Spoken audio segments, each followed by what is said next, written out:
Kate of KHG Arts, and I'm going to be showing you how to work the satin stitch. It's a great fill stitch. As you can see, it gives nice full even coverage, so great for filling in a shape rather than outlining it. Before we start the satin stitch, we want to do a couple things to prepare. First, I've created an outline. It's not a stitch you really want to freehand because you really need to count on that defined edge. The other thing I've done is given myself a guideline through the middle of the shape so I can keep my lines straight. You can do this with water-soluble pen. I did it with pencil because that's what I have today. It's going to get covered up either way, so no worries. You can also use a bit of thread. That would be the more traditional method. Just bring it up from one end to the other and you can pull it out later on. I'm going to show you two different ways to do this. One is just laid satin, where you're laying it on top of the shape, not leaving much thread on the back. It gives you a little less defined edge, but it's very economical use of thread and pretty quick to work. The other is going to be a more traditional satin stitch with an outline that really defines the edge. I've used split stitch here. I like it because it's quicker to work than stem, and it doesn't have hills and valleys the way backstitch does, so it really gives you even support all the way around. Okay, we're ready to go. I've come out to the outside of my outline on one end, and I'm gonna exit to the back at the opposite place on the shape. The more I accentuate that angle of my needle, the more the thread is going to wrap around that outline and give us a defined edge. Now I'm starting in the middle because that will give us a more even shape all the way around. We're going to work from the middle out to one side, come back to the middle, and work to the other side. What happens when you start from one side to the other with satin is they're really hard to match up. You'll get more of a point on one end and it'll look all lopsided. So here we go. This is the more traditional satin. I've just exited here and I'm going to come back to the place where I entered on the other side. Okay, so I'm going to accentuate the angle of my needle so I'm almost coming up from underneath that stitch. That's how I'm going to really get the thread to wrap around the outline. Sometimes I like to untwist my thread a bit. That way, when it lays flat, it really spreads out. You don't need to go every single, you don't need to shove it in right next to where the other one is. You can go a thread or so apart, and that's fine, because what's going to happen is your thread is really going to bloom. It's going to separate and lie pretty flat there. So there we go. As you put more in, those will get smushed together a bit. I want to show you the back now. Because I'm starting from the same side every single time, I'm going to start to carry threads along the back of my work. They help support your stitches on the front and give you a really smooth result. So we just exited at the bottom, and again I'm going to go back to the top to come up. Find where I want to exit down here, about one thread away from where I did before. Pull down. I untwist from the back just a little bit with my other hand. That helps. Now you can see this is fanning out a bit more than this is. So one option, I take it back out, I redo it.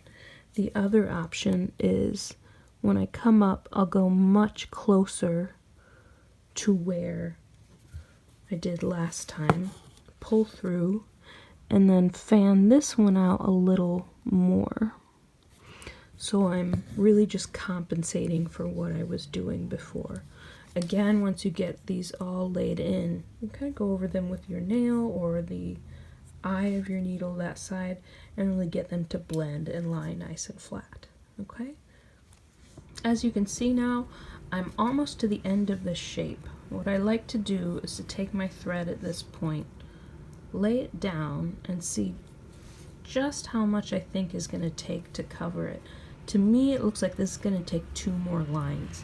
You don't want to overcompensate and try to get right to the edge of the outline, because it will start to look like you have a point here rather than a circle. It's always a little surprising that it doesn't take as much as you think it will. So I've got my needle to exit on what I'm thinking of as the bottom. Okay, pull through. You can see I have a little bit of outline left. I'm going to come up right about there. We'll see. Sometimes this last line you have to reposition. And try putting it right here. And we'll see where this lands. Alright. There we go. Okay, so what I like to do is hold that away from yourself. And oftentimes, even though this is a fairly straight and not short line, the eye reads this as a curve, okay? Even though we haven't ended in a much smaller stitch. So it's a bit of an illusion, but it works rather nicely.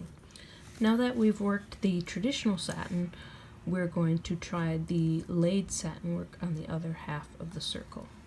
I've brought my needle up at the top, and I'm going to go straight to the other side, pull everything down to the back. There we go. Pull through. You can see that's a little twisted, so I'm going to take my hand from the back like this and untwist accordingly. You can always double check it with your nail there. This is where things are going to be different from what we did before. Instead of coming back to the top and carrying all this thread across the back of our work, we're going to come up on the same side where we just exited. So if you ever get lost, just give your thread a tug and you'll realize where you were. I went down on the bottom, so now I'm going to come back up from the bottom. You just want to be careful that you are coming out a thread or 2 away and not through the same hole. Otherwise, you'll be unworking what you just did. So I'm going to pull through, find the place on the other side that's across from that, and pull through every so often. I like to check my alignment and my tension, make sure everything's lying nice and flat. I'm going to show you what I like to do if I'm having a hard time keeping things aligned. I bring my needle up a thread away from where I just was, and then I take my thread and just hold it so that it looks aligned by eyeballing it. I take my needle and I sink it down so that it's splitting that stitch, and I kind of drill a little hole in my fabric, not too crazy. I'm doing it a little more excessively just so you can see it.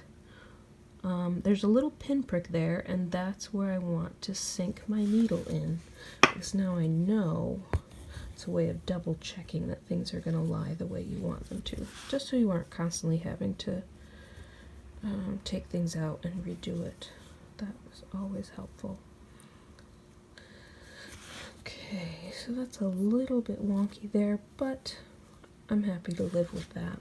So I just went down on the bottom. I'm going to come right up next to it. There we go. And back up to the top. I'm going to do a few more stitches and come right back, and I'll show you what this looks like on the reverse. So as you can see, I've finished the laid satin work on the left here. If we tip it, hopefully you can see how the traditional satin on the right has a bit more height and the laid does not.